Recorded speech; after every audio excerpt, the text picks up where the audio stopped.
Good morning and Jai Hind student. Welcome to Sunbeam School Sultanpur online classes.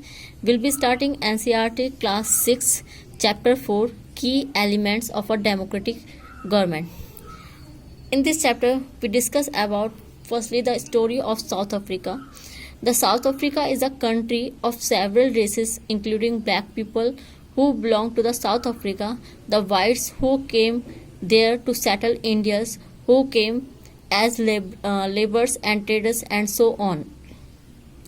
South Africa country में to community के लोग रहते थे. एक तो जो ब्लैक पीपल्स थे और इंडियंस जो वहाँ पे लेबर बना के लाए गए थे एंड वाइट पीपल जो वहाँ पे ट्रेड करने के लिए आए थे. Earlier the country was governed by apartheid laws. वहाँ जो कंट्री थी बिफोर साउथ अफ्रीका इंडिपेंडेंट वहाँ पे अपार्थेड लॉ लागू था. According to apartheid law, apartheid means separation on the basis of race. किसी को किसी के कलर के बेस पे डिस्क्रिमिनेट करना, सेपरेट करना. African people were divided into white, black, Indians and colour races. According to the law, these races were not allowed to mingle with each other, live near each other or even use common facilities. जो African white person लोग थे वो black person को discriminate करते थे उनके colours के base पे, और अफ्रीकन पीपल्स को डिवाइड किया गया था वाइट में, ब्लैक में, इंडियन एंड कलर रेस के अकॉर्डिंग. इस लॉ के अकॉर्डिंग जो भी पीपल्स थे वो एक साथ नहीं रह सकते थे. यहाँ तक कि जो ब्लैक पीपल्स थे उनको अलाउड नहीं था कि वो वाइट पीपल्स के एरिया में चले जाएं. अगर उनको वहाँ भेजा जाता था, अगर वो उनको वहाँ जाना है तो उनके लिए एक पास होता था. यहाँ तक कि बोर्ड्स पे लिखा होता था जो वाइट लोगों को, वाइट लोग जो माइनॉरिटी में थे उनके एरिया में ये लिखा होता था dogs and blacks are not allowed.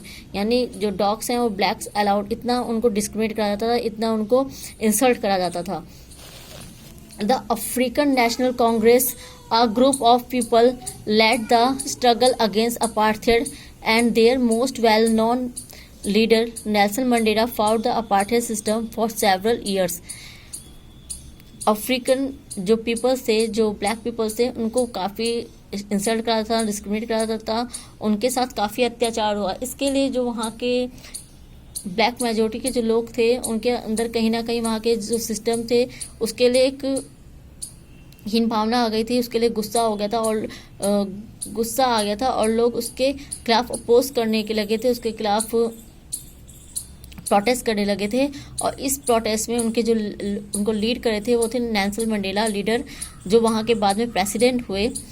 The African national Congress, a group of people led the struggle against the apartheid system, and their most well-known leader Nelson Mandela fought the apartheid system and for several years.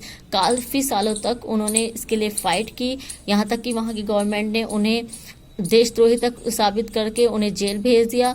उसके बाद कई सालों बाद वो जब आज़ाद हुए उसके बाद वहाँ के प्रेसिडेंट चुने गए और उन्होंने finally they succeeded. In 1994 the South Africa became democratic country in which people of all races were considered equal. 1994 में साउथ अफ्रीका इंडिपेंडेंट हुआ और उसके बाद वहाँ के जो प्रेसिडेंट थे वो नेल्सन मंडेला चुने गए थे. और नेल्सन मंडेला ने जो कॉन्स्टिट्यूशन बनाया साउथ अफ्रीका का उसके अकॉर्डिंग सबको इक्वलिटी दी, चाहे वो वाइट थे चाहे वो ब्लैक थे. जबकि वाइट ने उन लोगों को इतना ज़्यादा अत्याचार करा था, लेकिन उसको भूल के उन्होंने सबको इक्वलिटी दी, सबको इक्वल राइट्स दिए. कोई किसी को डिस्क्रिमिनेट नहीं करेगा, कोई किसी के साथ बैड बिहेवियर नहीं करेगा. इस बेस पे उन्होंने सबको इक्वल राइट्स दिए. Now we discuss participation. Why do we have regular election. Firstly हमने अभी स्टोरी की बात की South Africa. South Africa country में क्या था, वहाँ डेमोक्रेसी नहीं थी. बिकॉज वहाँ जो कुछ जो वाइट माइनॉरिटी के लोग थे वो कहीं ना कहीं रूल करने लगे थे साउथ अफ्रीका की ब्लैक मेजोरिटी पे और उनके ऊपर अत्याचार करने लगे थे, उन पे अपना शासन चलाने लगे थे. और इसका रीज़न ये था कि वहाँ पे इलेक्शन जैसी चीज़ें नहीं थी और लोगों के व्यूज़ को नहीं सुना जाता था. तो एक डेमोक्रेटिक कंट्री के लिए सबसे पहले क्या जरूरी है, वहाँ पे इलेक्शन होना, regular election.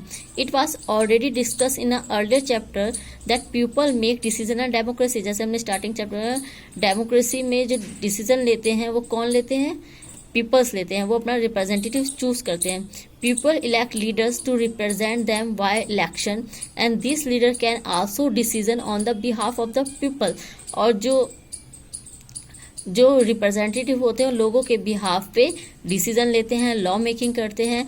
It is believe that this representative will keep in mind the voices and interest of people. और ये जो रिप्रेजेंटेटिव होते हैं ये ध्यान रखते हैं कि लोगों ने उनसे क्या मांग की है, उनकी क्या मांगे हैं, उनको कैसे पूरा करना है, उनकी क्या एस्पिरेशन है, उनको पूरा करना है. सब रिप्रेजेंटेटिव सोच के तब किसी लॉ को बनाते हैं. Every government is elected for fix period. इसलिए जो गवर्नमेंट होती है वो फिक्स पीरियड के लिए ही बनाई जाती है, जिससे वो कहीं ऐसा ना हो रहे कि वो डिक्टेटरशिप ले आए. बिकॉज अगर कई सालों के लिए चुन लिया जाएगा उसके अंदर शासन करने डिक्टेटरशिप ला देगी, मनमानी से अपने रूल और लॉ बनाएगी, लोगों के हितों को नहीं सोचेगी. India it is 4-5 years and every government that is elected to allowed to stay in power for only that period. Like India में क्या होता है, चाहे वो लेजिस्लेटिव असेंबली के इलेक्शन हो, चाहे लोकसभा के इलेक्शन हो, वो 5 years के लिए अपने रिप्रेजेंटेटिव को हम चूज करते हैं. एमएलएस और एमपीज को हम ओनली 5 years के लिए चूज करते हैं. अगर हमें उनका वर्क नहीं अच्छा लगता है इन 5 years में तो हम किसी और पार्टी या किसी और एमएलए या एमपी को चूज कर लेते हैं. बट अगर हमें उसी एमपी या एमएलए का वर्क अच्छा लगता है तो हम फिर से उसे चूज करके उसे अपना रिप्रेजेंटेटिव घोषित कर देते हैं. लाइक दिस, जैसे मोदी जी आप देख रहे हैं करंट में 2 टाइम से लोकसभा इलेक्शन में वो जीत रहे हैं, 2 टाइम से अब उनका सेकंड टाइम में प्राइम मिनिस्टर. बिकॉज उनका वर्क लोगों को पसंद आया इसलिए उनको सेकंड टाइम भी एज ए पीएम चुना गया. However, if they want to continue to be in power, then they will have to be re-elected by the people. अगर दोबारा से पावर में मिलना चाहते हैं उसे दोबारा से पब्लिक इलेक्ट करेगी. In this way regular election limit the power of the government. और इस तरह जो रेगुलर इलेक्शन है वो कहीं ना कहीं जो गवर्नमेंट है उसकी पावर को लिमिट कर देता है कि वो अपने पावर का मिसयूज ना कर पाए. Now thank you student. In next video we discuss the other topic of the chapter. Thank you very much. जय हिंद.